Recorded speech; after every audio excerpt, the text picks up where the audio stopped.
Tapping in. Are we live?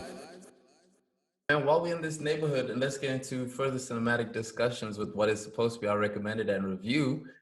Last week, I watched the movie. I told you to watch it. You did not want to watch it. I had to convince you on numerous occasions to watch said movie. You still didn't want to watch it. You planned an entire evening where you would be able to watch this movie. I was patient. However, I cannot be patient any longer because I really do want to hear your thoughts on Malcolm and Marie, my brother. What you think of that movie? I liked it. Did you now? Yeah, I did. You seem conflicted about it though. I have a lot of thoughts on it. I don't think it's perfect, but I think, yeah, just again, we've gotten so many different kinds of Black films this year, and it is very much up my alley in terms of, like, I'm the film guy who gets excited about a movie that's trying, the minimal actors, minimal sets type of thing. They're in and around the house the entire movie. They're the only two actors in the film. I like that type of stuff. I like dialogue heavy. So this was up my alley in its form and its structure.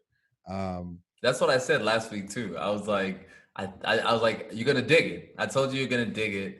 And I said, if you're a movie lover, this is definitely one to check out. I know some movie lovers that have called it basic and have called it film school-esque. Has been some of the criticisms that I've read. Now I can understand some of those criticisms, but I don't think that I can understand. I think I could hear a lot of criticisms about this movie and agree, and still feel like it was more than worth the watch, and even worth a rewatch or two. Yeah. Right. So one of the first things I want to just get your take on is, did you like the black and white? I love the black and white. Also, the film that they shot the movie on is an ode to an old film style. Quentin Tarantino also likes to shoot films in a similar style. Granted, his ones are more wide scene and wide scope. I think he shoots on like is it an 8mm or a 12mm? I'm not entirely too sure, and I could be very off with those numbers. So do not put that on your heard.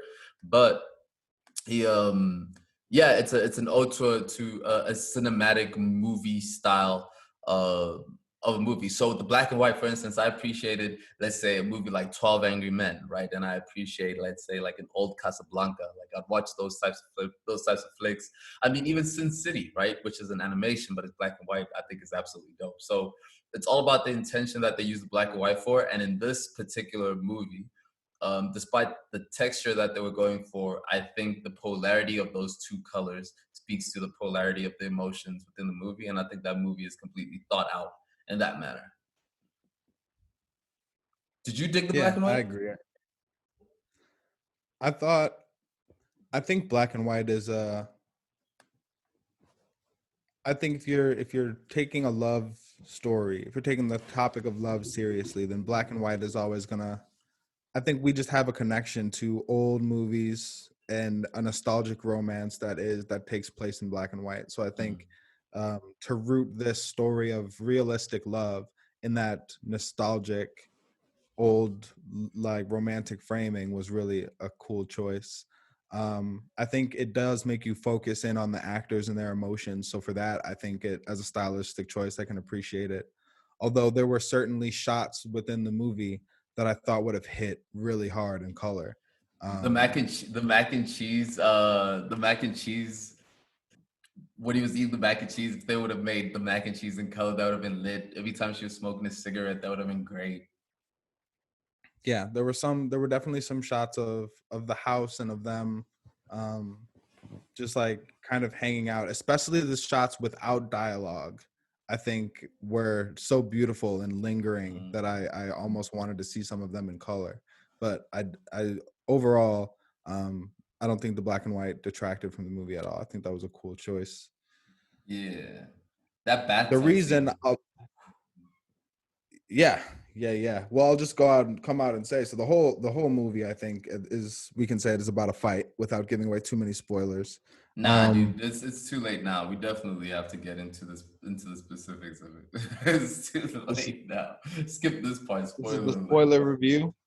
All right, this is the spoiler review, ladies and gentlemen. So, take a break, watch the movie if you ain't, and come back to the All the Way Live There is podcast. there's no true spoiler to the movie, dude. It's just like There is, it's war, cause, dude. This is cause this I movie's about war, dude. This is a war movie, is what it sure, is.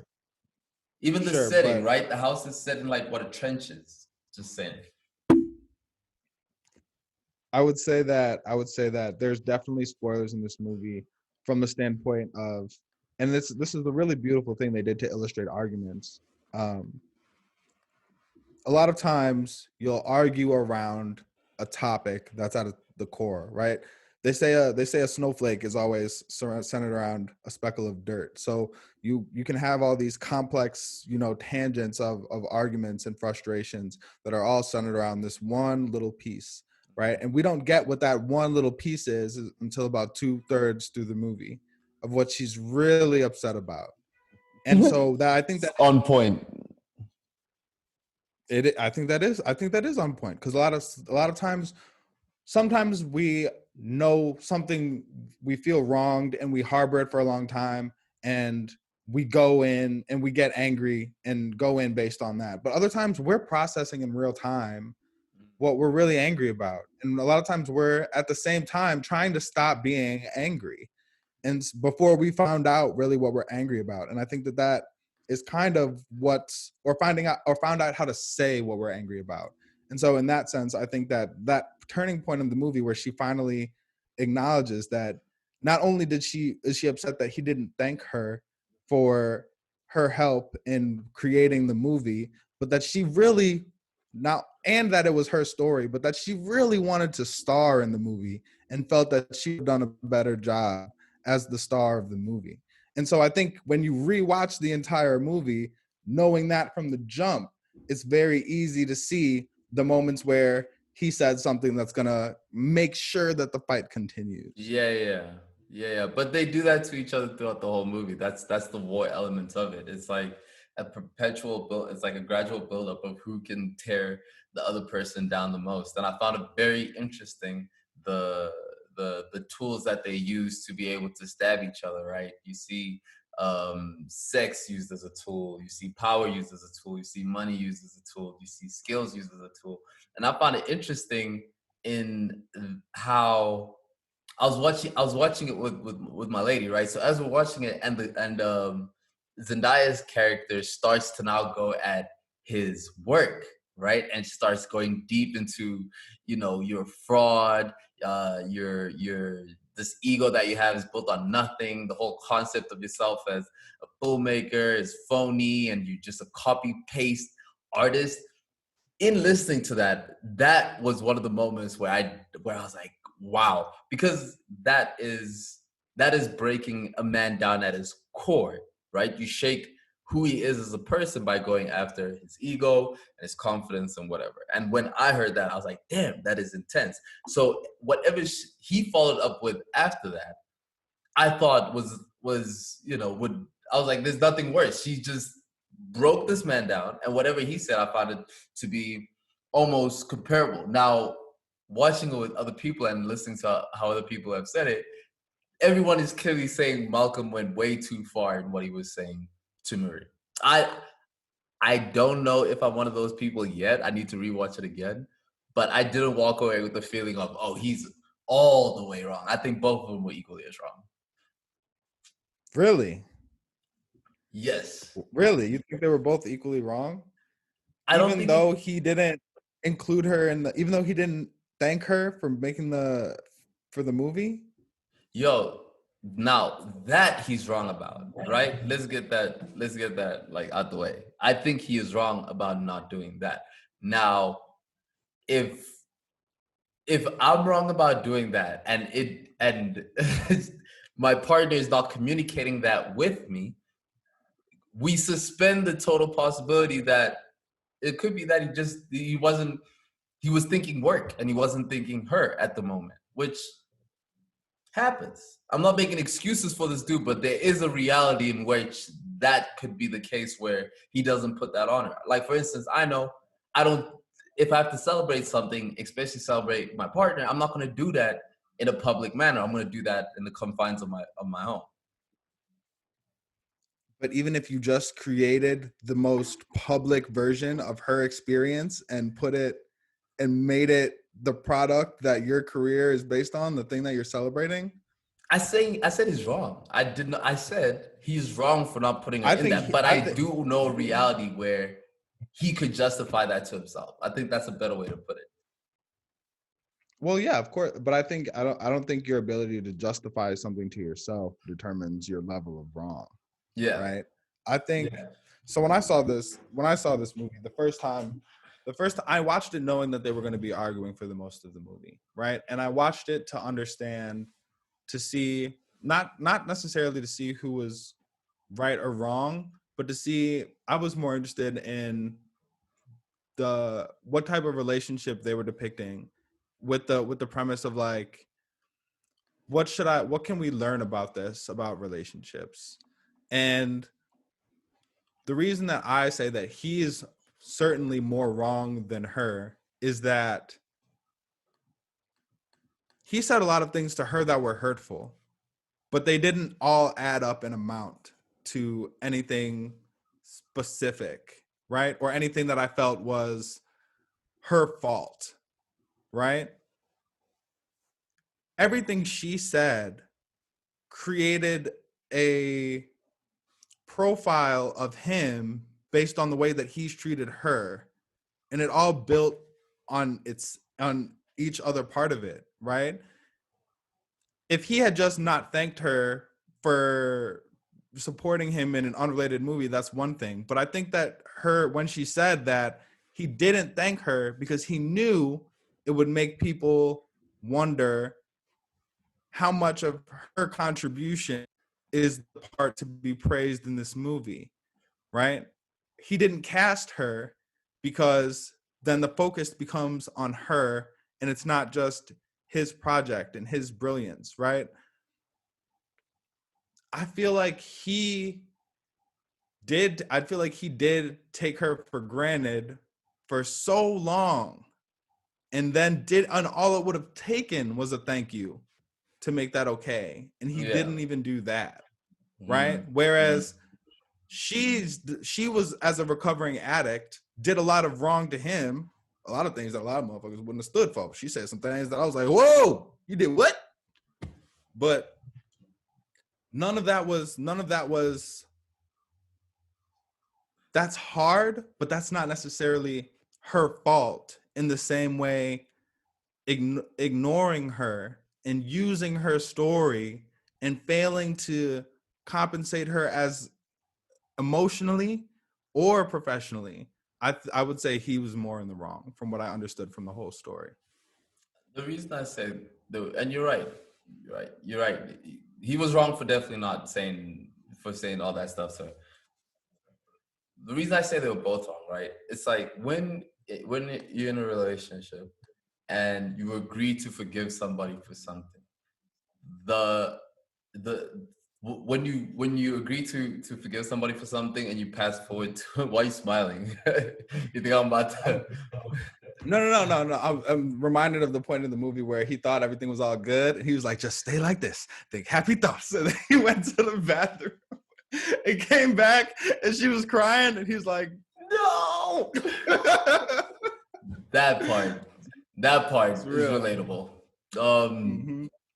So I was getting to. You were saying when you promise to forgive somebody. Forgiveness, right? In a relationship, you forgive somebody. What that then means is that you do not bring it up. And shout out to my homegirl for putting me onto this game. Is you do not bring it up when you're angry with each other. You do not speak about it behind somebody's back, and you do not hold a grudge over it. Right? And then the third one is you take it upon yourself to move past it. That is saying you forgive somebody in a relationship. Otherwise, if those things keep coming back, talk about it behind somebody behind their back, bring it up when they're angry, then then you haven't moved past it and you're kind of idle in that place. So what I was saying is that they were both wrong in how they approached this, and and he was wrong in how he in not acknowledging her and taking her for granted, and she was also wrong in the ways that she had brought up what she had brought up to him, and they're both wrong in their inability to forgive each other for the things that they had said that they're going to forgive each other with, therefore using them as daggers. Now, as you said, I'm not the arguing type of guy. I don't raise my voice. I'm not that type of dude. Too chill for that. I walk out the door. I wouldn't have lasted in that situation. That is entirely too much for me. Too much. All right. Question for you. Question for you. Which argument was the most relatable to you?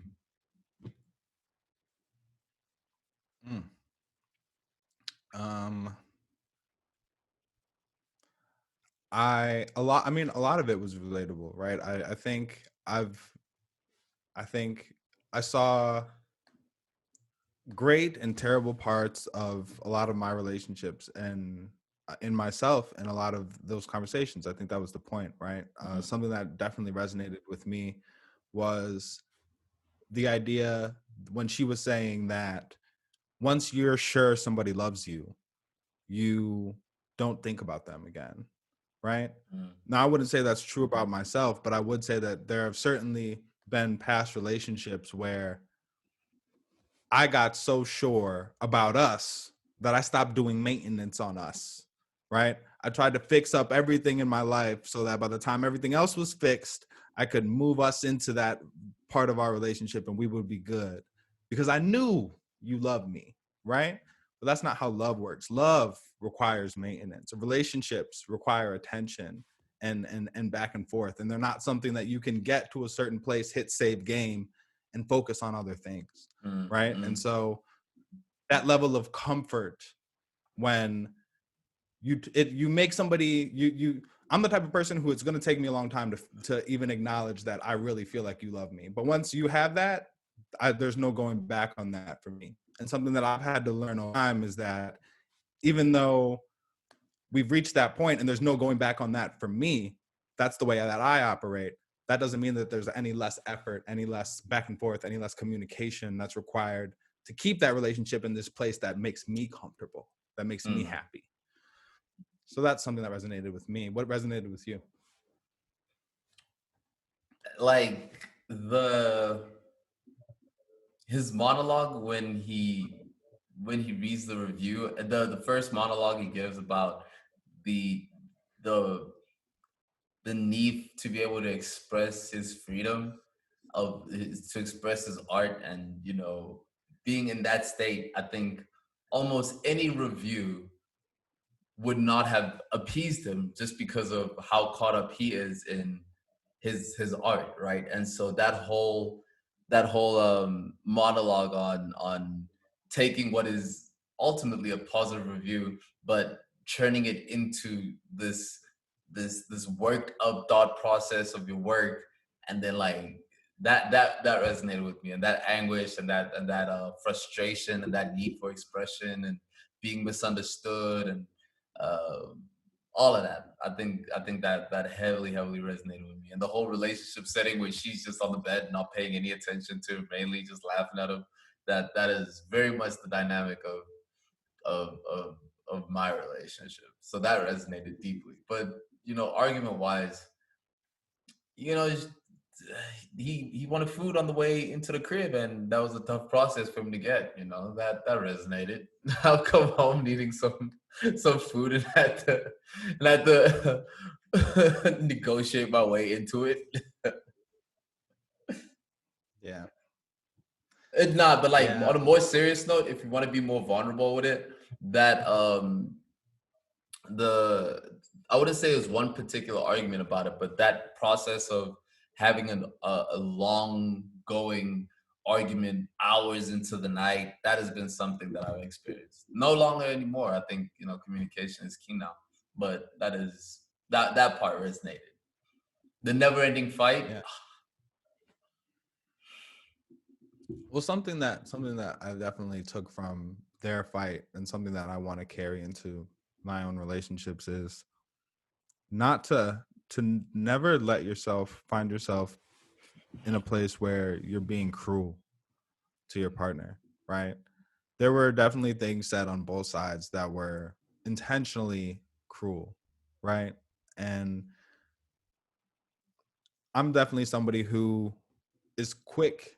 I don't de-escalate, I evacuate, right? So like Jack if them there's a see them situation going on, cuz.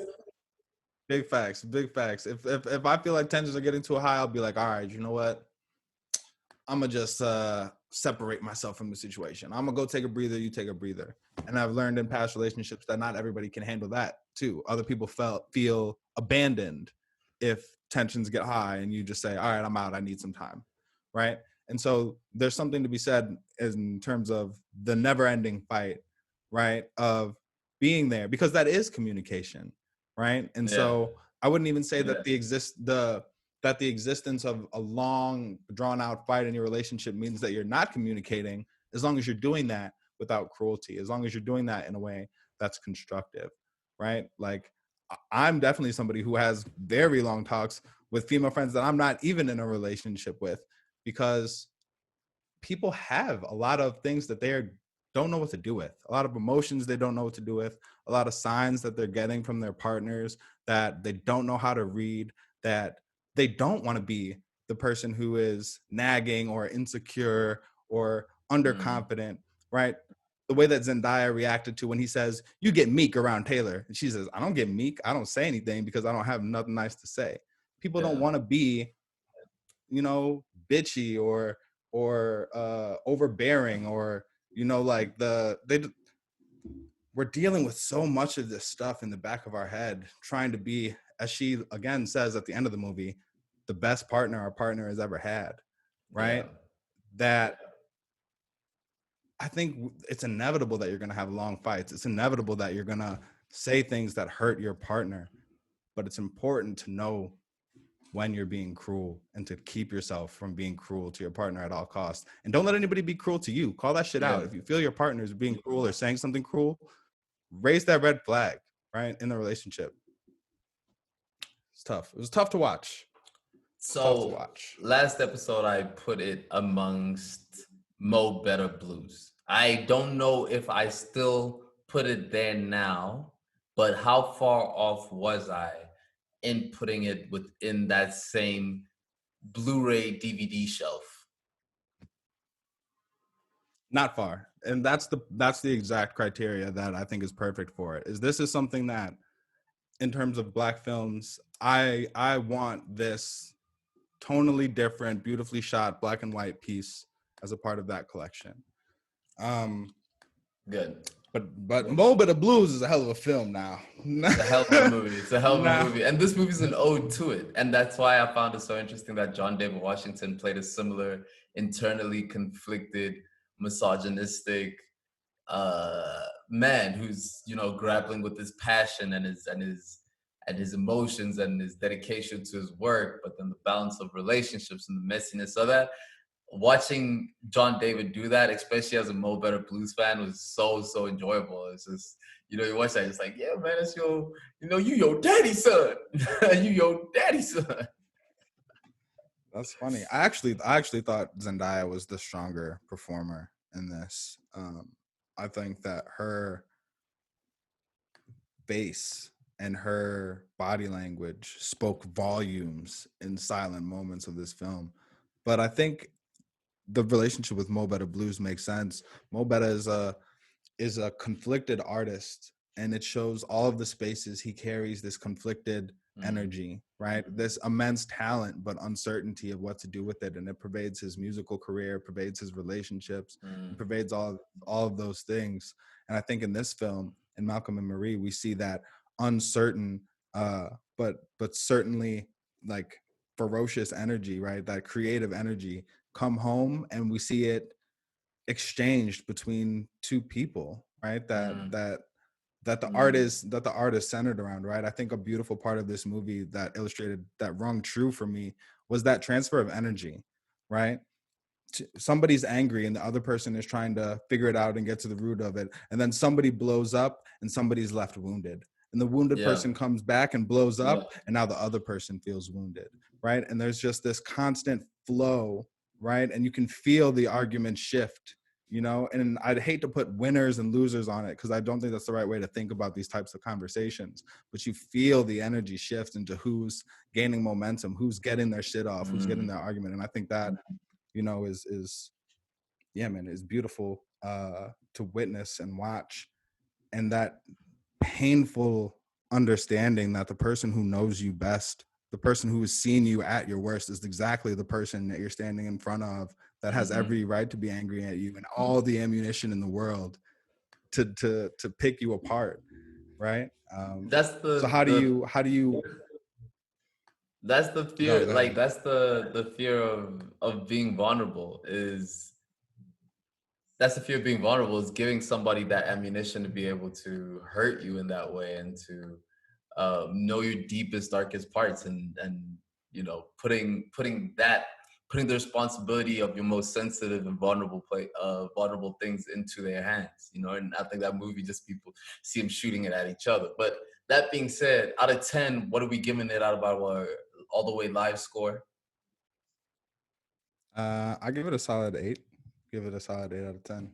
I like that movie a lot, man. That shot where they at the table and they're shooting almost every. You can stop this movie at almost any point, and it looks like a fly picture Yeah, for sure. at It's almost very any beautifully point. shot. Yeah, it's amazing, right? It draws your eye to the right thing. And I think that, yeah, its focus on the characters is very important. What does it mean to be seen by somebody, and for that to be true vulnerability, right? For somebody to be who sees you to be angry at you, who knows you to be angry at you. I think that's where some of the cruelty comes from, is you want to show that you're that you can, if the argument gets this heavy, that I'm the meaner one, so you don't ever want to take it here again because the last shit you said really hurt me.